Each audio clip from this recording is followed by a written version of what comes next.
عسلامة، أنا قيس عليوة expert en transformation digitale et en cybersécurité. كما تعرفوا الناس الكل اليوم قاعدين نعيشوا في عالم اللي التكنولوجيا ماخذة فيه بلاصة كبيرة في حياتنا سواء اليومية ولا حتى المهنية. في تجربتي وخاصة في الأعوام الأخرى وزاد قاعدين يجوني برشا أسئلة، لاحظت اللي فما برشا مفاهيم ولا دي كونسيبت تكنولوجيك ما همش واضحين برشا للعباد وخاصة pour les professionnels de l'information. قررت باش نعمل دي فيديو كل مرة ناخو اون تكنولوجي ولا ان كونسيبت تكنولوجيك ونحاول نفهمه ونبسطه ونعطي دي اكزامبل كونكري باش يكون مفهوم للعباد الكل.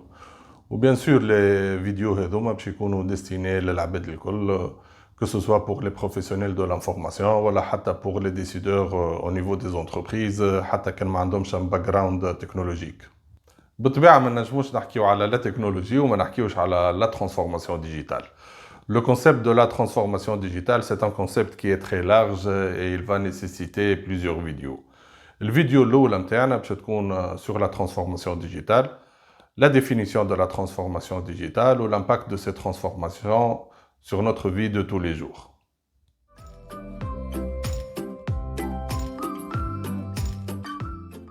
La digitalisation, c'est la conversion des informations d'un support physique en données numériques ou informatiques. ناخذ exemple la digitalisation ولا la numérisation d'un document. يبدا عندنا كتاب sous format papier تصير له la numérisation ولا la digitalisation يولي sous format PDF ولا sous format électronique. و bien sûr la digitalisation راهي يكبر برشا من numérisation d'un document. ناخذ exemple l'application Google Maps qui a digitalisé la carte sous format papier الخريطة اللي نعرفوها. Un autre exemple, la carte bancaire. La carte bancaire, c'est un moyen de paiement électronique qui a digitalisé le cash.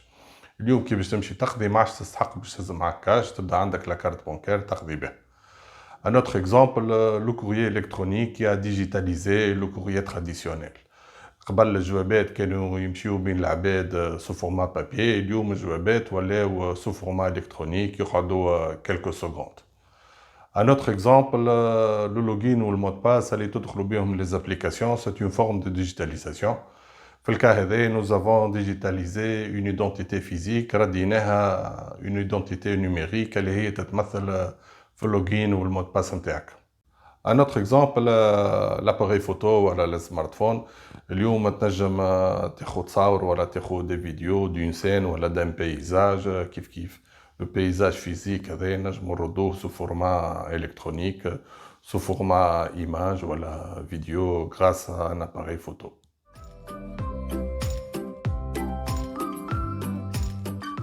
La transformation digitale, c'est l'ensemble des changements liés à l'intégration de la digitalisation dans notre société et notre vie de tous les jours. Comme شفنا في les exemples tout à l'heure, la digitalisation a transformé certains aspects de notre société. وتو باش نشوفوا les impacts et les conséquences de ces transformations sur notre société et notre vie de tous les jours.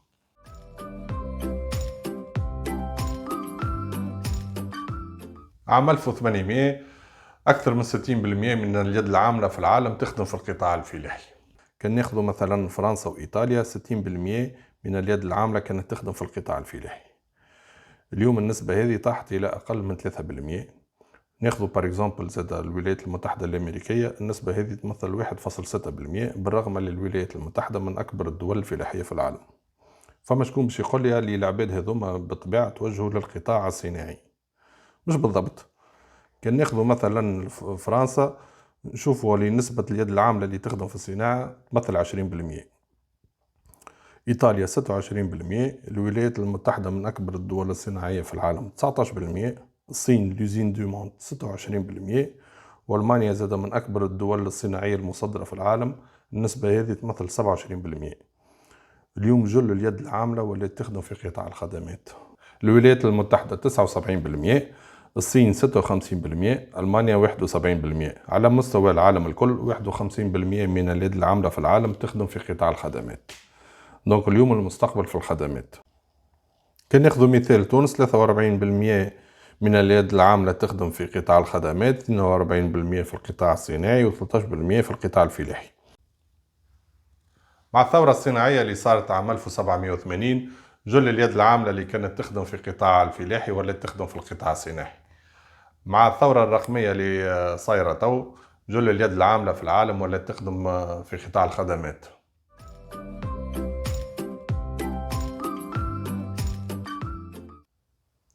التصويرة هذية هي تصويرة اتخذت عام 1956، وهي تصويرة متاع أول ديسك دور تباع في العالم، وهو ديسك دور IBM موديل 350.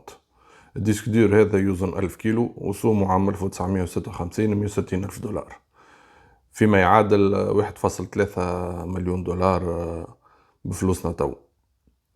الكاباسيتي متاعو الديسك دور هذايا 5 ميجا اوكتي. يلزمنا نفهموا اللي 5 ميجا اوكتي واحد راهو كي يعمل تصويره سيلفي بالسمارت فون نتاعو عام 2021 التايم نتاعها ابوبري 5 ميجا اوكتي. دونك الديسك دور هذايا عام 1956 يهز تصويره معموله بسمارت فون عام 2021. التصويره هذه هي تصويره نتاع كارت اس دي توزن كالكو غرام، التايم نتاعها 1 تيرا اوكتي.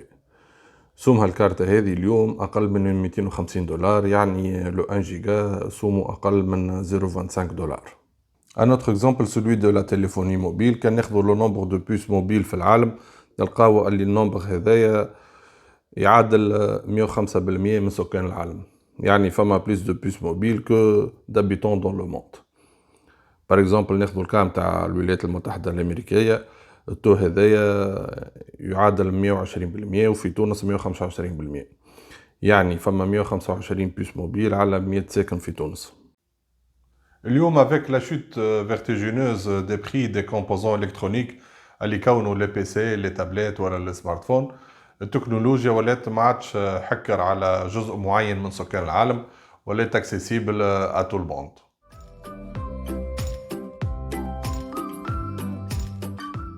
20 سنة التالي واحد كان كي يبعث جواب من تونس لفرنسا، جواب يقعد تقريبا 7 أيام. اليوم واحد كي يبعث ان ايميل لأي بلاصة في العالم، الايميل يوصل ان كيلكو سكوند. اليوم ما فما حتى حد قابل باش يقعد يستنى بوغ افواغ اكسي ان برودوي و ان سيرفيس. كي نشوفوا في الانترنت شنو اللي قاعد يصير في دقيقة، نلقاو اللي فما 1.4 مليون كونيكسيون فيسبوك قاعدة تصير، 9000 كونيكسيون لينكدين، 5 مليون فيديو قاعدين يتشافوا على يوتيوب، 69 مليون ميساج يتبعث ماسنجر ولا واتساب، و200 مليون ايميل يتبعث. وهذوما الكلهم قاعدين يصيروا anywhere، في الدار، في الشارع، في الخدمة، anytime، في الصباح، في الليل، وقت الفطور، with any device que ce soit سمارتفون ولا تابلت ولا بي سي. اليوم لو كونسوماتور قاعد يعيش وهو عنده اكسي لي برودوي لي سيرفيس هذوما دون فاسون انستونتاني، راهو ما عادش قابل باش يقعد يستنى شهر ولا جمعة ولا جمعتين بوغ افواغ اكسي ان برودوي و ان سيرفيس. والمعطى هذايا راهو مهم برشا ويلزم لي زونتربريز ينتبهولو.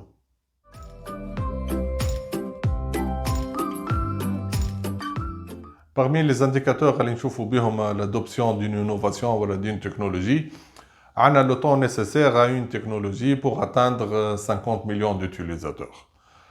كان نشوفوا نلقاو اللي l'automobile قعدت 62 سنة pour atteindre 50 millions d'utilisateurs، la téléphonie fixe 50 سنة، l'électricité 46 سنة، التلفزة 22 سنة، les ordinateurs 14 سنة، لا تليفوني بورتابل 12 سنة، الانترنت 7 سنين، فيسبوك قعد 3 سنين باش يكونوا عنده 50 مليون مستعمل، لو جو انجري بيردز قعدت 35 يوم، وبوكيمون جو 19 يوم.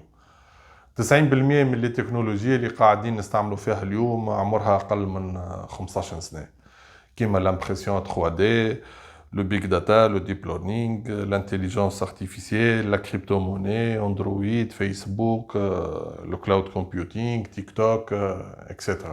كان ناخذ الاكزامبل نتاع ابل ستور اللي هو الماركت بليس نتاع ابل، نلقاوها اللي تعمل عام 2008. عام 2010 ابل ستور فيه 10000 ابليكاسيون، عام 2021 ابل ستور فيه 2.2 مليون ابليكاسيون. دونك لي تكنولوجي اللي كنا نشوفوا فيهم سو سون دي تكنولوجي دو روبتور. كي جاو لي تكنولوجي هذوما بدلوا لنا حياتنا.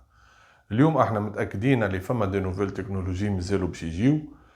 avec un cycle de vie beaucoup plus court باش يزيدوا يبدلوا لنا حياتنا أكثر. على ذاك احنا ديما نقولوا لي 80% des métiers de demain n'existent pas encore aujourd'hui. في الفيديو هذا شفنا les conséquences et les impacts de la transformation digitale sur notre vie de tous les jours. Notamment notre relation avec le travail, la démocratisation de la technologie, notre relation avec l'espace et le temps, et la rapidité de l'accès aux produits technologiques. Donc, de mon point de vue, فما حاجتين مهمين واحد لازم ينتبه لهم. الحاجة الأولى il faut se préparer au changement. راهو صحيح le changement il est inévitable, أما راهو le changement ما يخوفش. Juste يلزمنا نكونوا متحضرين له وكهو. الحاجة الثانية l'apprentissage continu. يلزمنا نكونوا dans une logique d'apprentissage continu. يلزم واحد ديما يحسن من قدراته ومن مهاراته pour faire face à ces changements ولا ces transformations. يعطيكم الصحة على المشاهدة، وكان عندكم أسئلة حطهم لي في الكومنتات ونجاوب عليهم، ونتقابلوا في الفيديو الجاي إن شاء الله.